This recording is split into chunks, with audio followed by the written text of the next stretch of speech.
Alright, so we're rolling out. I'm starting 10th on the grid, which will put me about row 5 or 6 from the front, which is kind of a sketchy spot to be in because you got guys that are fast that maybe didn't have a good qualifying run coming up from the back, and then you always have the chance of a hiccup going on in front of you, so you're kind of stuck in an accordion zone. But luckily I'm a little bit more towards the front of the accordion. You can see the speedway up ahead of me. It's kind of a larger than life thing in person. It's a little bit hard to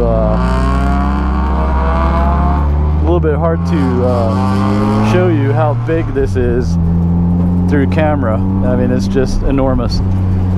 Hopefully this vlog here will give you a little bit of an idea of what it's like to go through the process of lining up on the grid and getting started, going through the pace lap and to the drop of the green flag. And then of course, I'm pretty sure everybody's seen a in-car cam from a race video before, and if not, you know, we have several of those up on our 5X Racing channel. Coming into turn 1, everybody's warming up tires ahead of me, so I could tell you I could see stickers on the car, 2 cars ahead of me's tires, so that means they're on brand new tires, which of course is always a nice thing to have. I am definitely not on brand new tires. These tires are at least several races old. I don't even know. You can probably see the raindrops forming on the windshield here, which is always a precarious position because obviously we are on dry tires which don't have any tread, so we're definitely hoping that there's no rain, but you know, it's really not an issue until you have spray forming coming up from the tires. Give the tires a little bit of a warm up here to get some of that debris that might have gotten collected on the pace lap. But you can also see, I can't remember the degree of this banking, maybe it's 18 degrees, but it's really bowl-like. You know, it's kind of difficult to look too far ahead of you because you're basically driving inside of a cereal bowl. And then we come back onto the super stretch in the back here, which for our road races is interrupted by a chicane, what we call the bus stop, and we'll be going through that here. We're coming into the braking zone for it,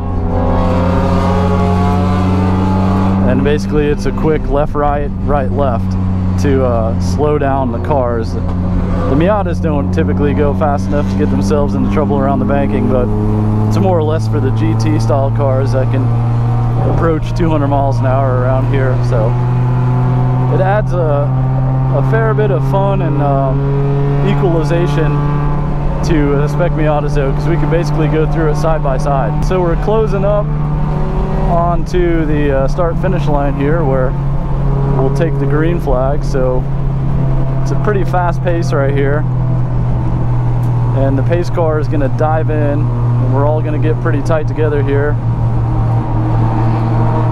And then once the flag drops, then it's go time. So I kind of hold on my brake a little bit here to load up the motor, get ourselves a good start. Pace car still hasn't ducked in yet, so they're holding us for a long time. Right, there goes the pace car.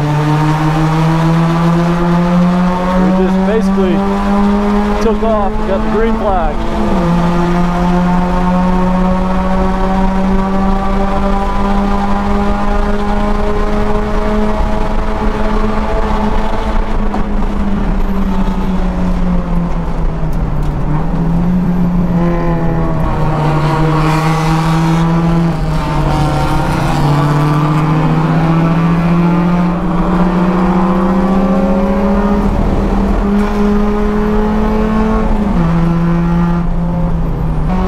Sure if you saw that right after turn 1, but the car ahead of me basically locked wheels with another car, and we were kind of trying to sort that out for a minute.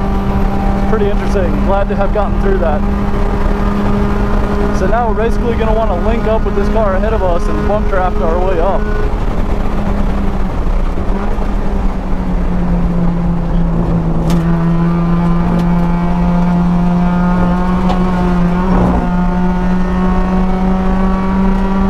Looks like we're in about 8th place right here. Had a bad run and through that bus stop. So try to salvage that a little bit and catch back up to the car ahead of me through the infield. Got a car coming up behind us. He's got a good head of steam.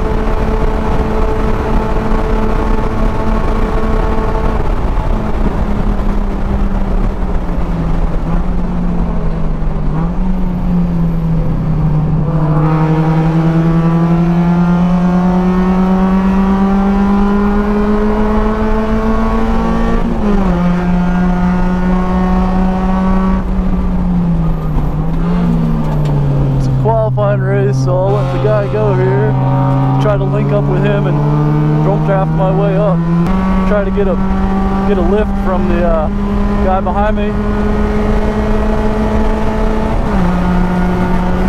Good bump, good bump.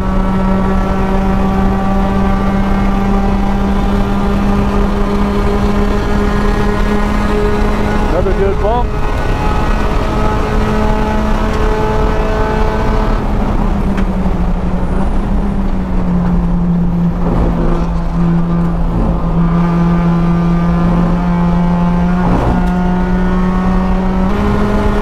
Guys behind me are just going to freight train me. We got a good bump time.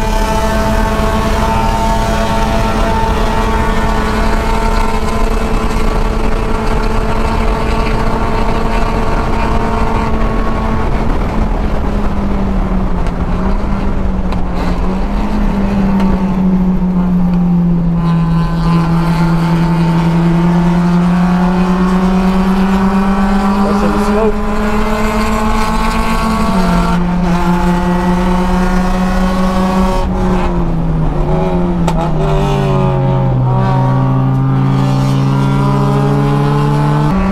Looks like we're going to get left out to dry. I lost the draft ahead of me, so it's only a matter of time before people behind me catch up to me using the draft. This is probably about the worst spot to be in because I don't have anybody pushing me, and I lost the draft ahead of me. We're only about 7 minutes into a 20-minute race, so not much. Plenty of time for the guys behind me to catch up, so hope for a mistake from the cars ahead to allow me to catch up to them. But it looks like I'll probably be finding myself in a big battle coming up behind me.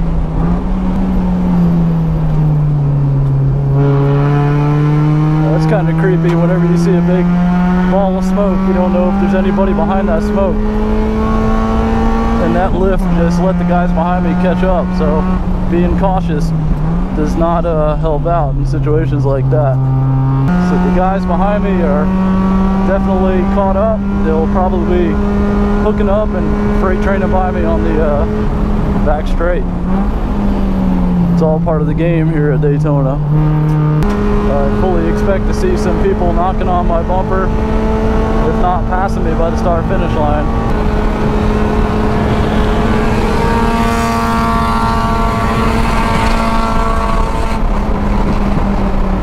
Yep.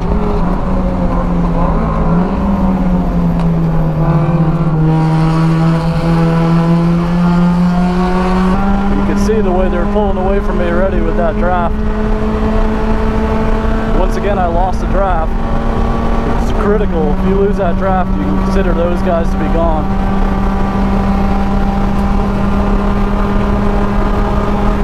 Got 2 more guys coming up behind me with the draft.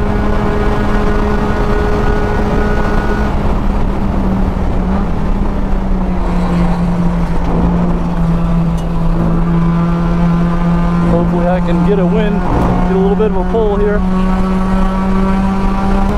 Even about 3 to 4 car lengths behind, still a little bit too far to get the suction from that draft. Looks like we got white flag, so it's final lap.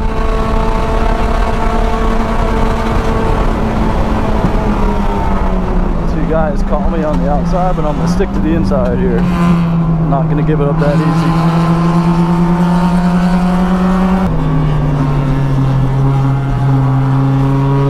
Just totally overcooked that turn. That's gonna hurt.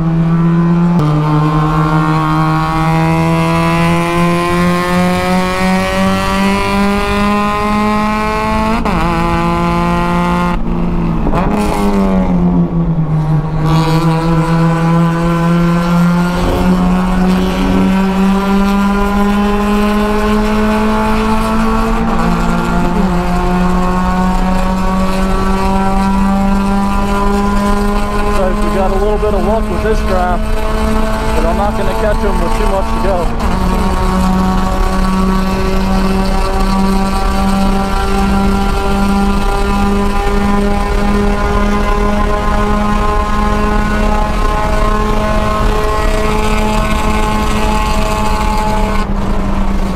Try to set up for a good bus stop here. Way overcooked that too. Pretty much right off that.